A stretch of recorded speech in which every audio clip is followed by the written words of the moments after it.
ব্রাত্য বসুকে ফেলে পেটানোর হুমকি অর্জুন সিং এর। ব্রাত্য বসুকে ফেলে পেটানোর হুমকি অর্জুন সিং এর। আমি যদি বিধানসভায় থাকতাম তাহলে ব্রাত্য বসুকে বিধানসভার মধ্যে ফেলে পেটাতাম। আমাদের দল ভেজিটেরিয়ান, তাই ব্রাত্য বসু পার পেয়ে গেল।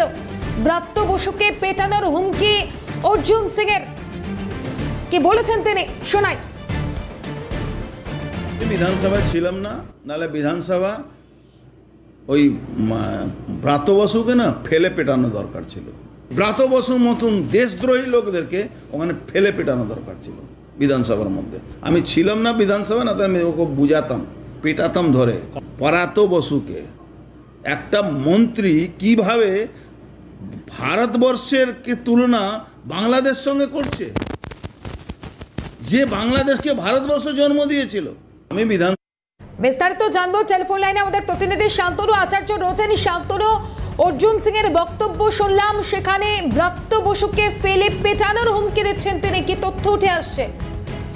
দেখো, ব্রাত্য বসু গতকাল একাধিক মন্তব্যের পরিপ্রেক্ষিতে অর্জুন সিং যিনি ডাইরেক্ট বললেন যে ব্রাত্য বসু নামে এফআইআর করা উচিত এবং তিনি যদি ওখানে থাকতেন তিনি ফেলে মারতেন, এমনটাও অভিযোগ করছেন। যদিও মুখ্যমন্ত্রী গতকাল তিনি বলেছিলেন যে সেনাদের নিয়ে একাধিক কটাক্ষ করেছিলেন, সেই পরিপ্রেক্ষিতে তিনি সরাসরি মুখ্যমন্ত্রীর এগেন্সে ব্যারাকপুরের প্রাক্তন সাংসদ অর্জুন সিং অভিযোগ করলেন।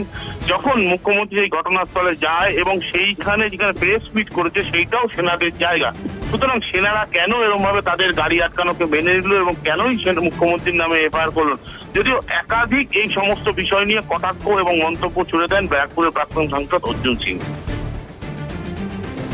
সঙ্গে থাকো শান্তনু। রাজ্যের মন্ত্রীকে কদর্য ভাষায় আক্রমণ, ব্রাত্য বসুকে এবার ফেলে পেটানোর হুমকি অর্জুন সিং এর। অর্জুন সিং বলছেন, আমি যদি বিধানসভায় থাকতাম তাহলে ব্রাত্য বসুকে বিধানসভার মধ্যে ফেলে পেটাতাম। একেবারে রাজ্যের মন্ত্রীকে কদর্য ভাষায় আক্রমণ, তার সেই মন্তব্য শুনলাম। তিনি বলছেন, আমাদের দল ভেজিটেরিয়ান, তাই ব্রাত্য বসু পার পেয়ে গেল। কি মন্তব্য তার, আরো একবার শোনাবো। আমি বিধানসভায় ছিলাম না, নালে বিধানসভা ওই ব্রাত্য বসুকে না ফেলে পেটানো দরকার ছিল। ব্রাত্য বসুর মতন দেশদ্রোহী লোকদেরকে ওখানে ফেলে পেটানো দরকার ছিল বিধানসভার মধ্যে। আমি ছিলাম না বিধানসভা, না তাই আমি ওকে বুঝাতাম, পেটাতাম ধরে। ব্রাত্য বসুকে একটা মন্ত্রী কিভাবে ভারতবর্ষের তুলনা বাংলাদেশ সঙ্গে করছে, যে বাংলাদেশকে ভারতবর্ষ জন্ম দিয়েছিল। আমি বিধানসভায় ছিলাম না। রাজ্যের মন্ত্রীকে কদর্য ভাষায় আক্রমণ, ফেলে পেটানোর হুমকি, সেই মন্তব্য আপনাদের সামনে তুলে ধরলাম। ব্রাত্য বসুকে নিয়ে একাধিক মন্তব্য অর্জুন সিং এর। তাকে ফেলে পেটানোর হুমকি দিচ্ছেন অর্জুন সিং। তিনি বলছেন, আমি যদি বিধানসভায় থাকতাম তাহলে ব্রাত্য বসুকে বিধানসভার মধ্যে ফেলে পেটাতাম। আরো একবার শান্তনুর কাছে যাবো। শান্তনু,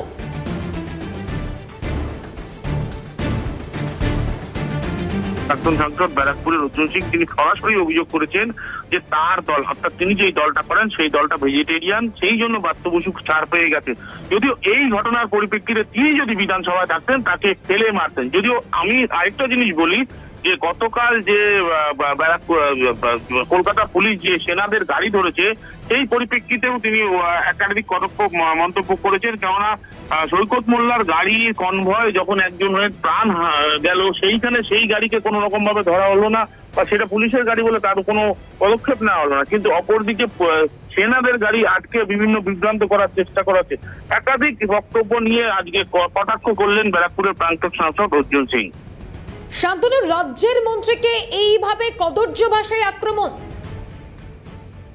একদমই। দেখো, আজকে রাজ্যের মন্ত্রীকে এরকমভাবে কদর্যভাবে আক্রমণ করলেন ব্যারাকপুরের প্রাক্তন সাংসদ অর্জুন সিং, কিন্তু তিনি সরাসরি এইটাই বললেন। শান্তনু, একটু সঙ্গে থাকার জন্য অনুরোধ করবো। এই মুহূর্তে তৃণমূল নেতা বৈশানু চট্টোপাধ্যায় রয়েছেন আমাদের সঙ্গে। বৈশানু বাবু, রাজ্যের মন্ত্রীকে কদর্য ভাষায় আক্রমণ অর্জুন সিং এর। তিনি বলছেন, আমি যদি বিধানসভায় থাকতাম তাহলে ফেলে পেটাতাম। কি বলবেন এই মন্তব্যের পর? প্রবলেম হলো, অর্জুন সিং হলো একটা জগতের লোক আর ব্রাত্য বসু হলো আর একটা জগতের লোক। শিক্ষা জগতে যে আছে তার সে তো তার শিক্ষিত লোক, তার শিক্ষিত ভাষায় কথা বলবে, আর যে মাফিয়ার জগতে আছে, ক্রিমিনাল ওয়ার্ল্ডে আছে, সে ক্রিমিনালের ভাষায় কথা বলবে। তো স্বাভাবিকভাবেই অর্জুন সিং, যার বিদ্যা বুদ্ধি ক্লাস 4 পর্যন্ত, সে তো একটা MA PhD করা লোককে ওই ধরনেরই ভাষা বলবে। না জানে ভারতবর্ষের ইতিহাস, না জানে ভারতবর্ষের ভূগোল, না জানে ভারতবর্ষের দর্শন, না জানে বিজ্ঞান। তো এইসব সাবজেক্ট গুলোই তো অর্জুন সিং এর কাছে নতুন শুনতে লাগবে। সুতরাং আমি ওনার কাছে আর কি বলবো, এইটুকুই বলবো, এই ধরনের ক্রিমিনালকে পলিটিক্সে এন্টারটেন করা ঠিক না। রাজনীতিতে দুর্বৃত্তদের যদি হাতে নেতৃত্ব চলে যায় তাহলে সামাজিক ভাবে সাধারণ মানুষের অবস্থা খারাপ। একটু পেটে কালির আঁচড় থাকা ভালো। তাছাড়া দেখুন, দেশের নেতা, দলের নেতা, সাংসদ, অর্জুন সাংসদ হয়েছিল, হয়েছিল, এমএলএ হয়েছিল, কাউন্সিলর হয়েছে। এদের মিনিমাম এডুকেশন না থাকলে যা হয়, মিনিমাম এডুকেশন নেই বলে এই ধরনের ব্যবহার করছে। এবং ওর দম কি আছে সব জানা আছে। পার্থভূমিত্ব ওকে হারিয়ে দিচ্ছি, আর এবার যতবার দাঁড়াবে ও ততবারই হারবে, এটাও বলে দিলাম। ধন্যবাদ জানাবো ভূষণের বাবু। রাজ্যের মন্ত্রীকে কদর্য ভাষায় আক্রমণ, দত্ত বসুকে ফেলে পেঁচানোর হুমকি অর্জুন সিং এর। কি হুমকি দিয়েছেন তিনি, আরো একবার শোনাবো। ছিলাম না, নাহলে বিধানসভা ওই ব্রাত্য বসুকে না ফেলে পেটানো দরকার ছিল। ব্রাত্য বসুর মতন দেশদ্রোহী লোকদেরকে ওখানে ফেলে পেটানো দরকার ছিল বিধানসভার মধ্যে। আমি ছিলাম না বিধানসভা, না তাহলে আমি ওকে বুঝাতাম, পেটাতাম ধরে। ব্রাত্য বসুকে একটা মন্ত্রী কিভাবে ভারতবর্ষের তুলনা বাংলাদেশ সঙ্গে করছে, যে বাংলাদেশকে ভারতবর্ষ জন্ম দিয়েছিল। আমি টেলিফোন লাইনে আমাদের প্রতিনিধি শান্তনু রয়েছেন, শান্তনুর কাছে আরো একবার যাবো। শান্তনু, যেমনটা বলছিলে, দেখো একদমই বাস্তব বসু বিধানসভায় যে মন্তব্য করেছেন, আরেকবার বলে রাখি, সেই মন্তব্যের পরিপ্রেক্ষিতে ব্যারাকপুরের প্রাক্তন সাংসদ অর্জুন সিং তিনি সরাসরি বললেন তার দল ভেজিটেরিয়ান দল, এবং তিনি যদি বিধানসভায় থাকতেন কোন রকম ভাবে তাহলে এই বাদ্য বসুকে ফুটাতেন। এরকম ধরনের কটাক্ষ রাজনৈতিক মহল যথেষ্ট সংকটজনক হয়েছে। কেননা এরকম ধরনের কটাক্ষ, কারণ একটা বিধানসভার মধ্যে একটি বিধায়ক তথা মন্ত্রীকে এরকম ভাবে কি করে বলতে পারে যে ব্যারাকপুরের প্রাক্তন সাংসদ অর্জুন সিং তিনি বলতে পারেন যে ফেলে পেটানোর কথা। যদিও এই মন্তব্যে যথেষ্ট অসন্তুষ্টি ছড়িয়েছে রাজনৈতিক মহলে এবং ব্যারাকপুর শিল্পাঞ্চলে, কারণ অর্জুন সিং এর এই মন্তব্য যথেষ্ট কটাক্ষ করেছে এই মন্তব্য। যদিও অপরদিকে অর্জুন সিং তিনি সরাসরি বলেছেন যে কালকে কনভয়ের যে দুর্ঘটনা ঘটেছে সৈকত মোল্লা তার কোনো পদক্ষেপ নেওয়া হয়নি। অপরদিকে সেনার গাড়ি কি করে আটকালো, এবং মুখ্যমন্ত্রীকেও কটাক্ষ করেছে। কেননা মুখ্যমন্ত্রী যে সেনাদের জায়গায় গিয়ে প্রেস মিট করেছেন বা তার নামে কেন এফআইআর করেন।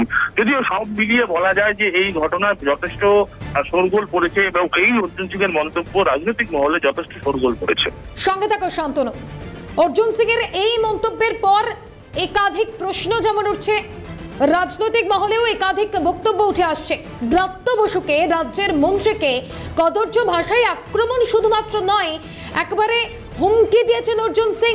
তবে ব্রাত্য বসু তিনি কি বলেছিলেন, যে বক্তব্যের পরিপ্রেক্ষিতে আজ অর্জুন সিং এর এই মন্তব্য, সেই বক্তব্য একবার শোনায়। 1971 25 মার্চে পাকিস্তান সেনাবাহিনী, খান সেনার দল ঢাকা ক্যান্টনমেন্ট থেকে বেরিয়ে নিরীহ সাধারণ নিজের রাষ্ট্রের বাঙালির উপর গুলি চালিয়েছিল কি চালায়নি। ইতিহাসকে আমরা কি মুছে ফেলতে পারি না? ইতিহাসকে আমরা মুছে ফেলতে পারি না। যা সত্য তা সত্য। 71 সালের 25 মার্চের পর সেই দিনটা থেকে স্বাধীন বাংলাদেশের দাবি আরো জোরালো, আরো পাকাপোক্ত হয়েছে। এটাই ইতিহাস, এটাকে মুছে দেওয়া যাবে না। পাকিস্তান সেনাবাহিনীর সঙ্গে উনি ভারতীয় সেনাবাহিনীকে একাকার করে দিতে চান, তাহলে উনি হয়তো ডোনাল্ড ট্রাম্প। পাকিস্তান সেনাবাহিনীকে যদি অপমান করে থাকি, বেশ করেছে। 1971 সালে 25 মার্চের ঘটনার যদি পাকিস্তান সেনাবাহিনীকে আমি যদি নিন্দা করে থাকি, আমি বেশ করেছি, আবার করবো। পাকিস্তান সেনাবাহিনীকে আমি নিন্দা করে করবো না তো কি করবো? আমি 71 সালের এই ঘটনা, নিরীহ অস্ত্রহীন নিরস্ত্র বাঙালিকে প্রথমে জগন্নাথ হল, ঢাকা ইউনিভার্সিটি, তারপর ঢাকার বিভিন্ন বাড়িতে ঢুকে গুলি করে। ব্রাত্য বসু বলেছিলেন 1971 সালের ঘটনা নিয়ে যদি পাকিস্তান সেনাবাহিনীর প্রতি নিন্দা প্রকাশ করে তাহলে ঠিক করেছে, বেশ করেছে। যা সত্য তা সত্য, ইতিহাস কখনো মুছে ফেলা যেতে পারে না। আর ঠিক তার বক্তব্যের পরে এবার রাজ্যের মন্ত্রীকে কদর্য ভাষায় আক্রমণ শুধুমাত্র নয়, ব্রাত্য বসুকে ফেলে পেটানোর হুমকি অর্জুন সিং এর। তিনি বলছেন তিনি যদি বিধানসভায় থাকতেন তাহলে ফেলে পেটাতেন। এই মুহূর্তে বিজেপি নেতা দিলীপ ঘোষ রয়েছেন আমাদের সঙ্গে টেলিফোন লাইনে। দিলীপ বাবু, রাজ্যের মন্ত্রীকে কদর্য ভাষায় আক্রমণ অর্জুন সিং এর, কি বলবেন? যেভাবে বিধানসভায় যেভাবে সরকার স্বৈরাচারী ব্যবহার করে বিরোধীদেরকে বার করে দিচ্ছে, সাসপেন্ড করে দিচ্ছে, এদিকে আমাদের রাহুল গান্ধীর যে বক্তব্য দিয়ে তার প্রতিবাদ চলছে, যেভাবে রাজনীতির গতি চলছে, এটা মোটেই অভিপ্রেত নয়। তো সরকারের দায়িত্ব হচ্ছে শান্তিতে বিধানসভা চালানো। দিলীপ বাবু, রাজ্যের মন্ত্রীকে কি এইভাবে কদর্য ভাষায় আক্রমণ করা যায়?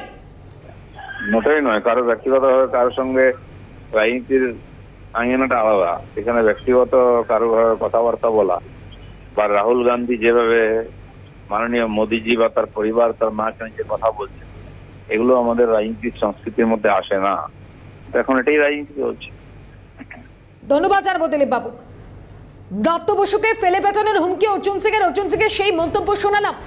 শান্তনু ছিলেন আমাদের সঙ্গে টেলিফোন লাইনে, শান্তনুকেও ধন্যবাদ জানাবো।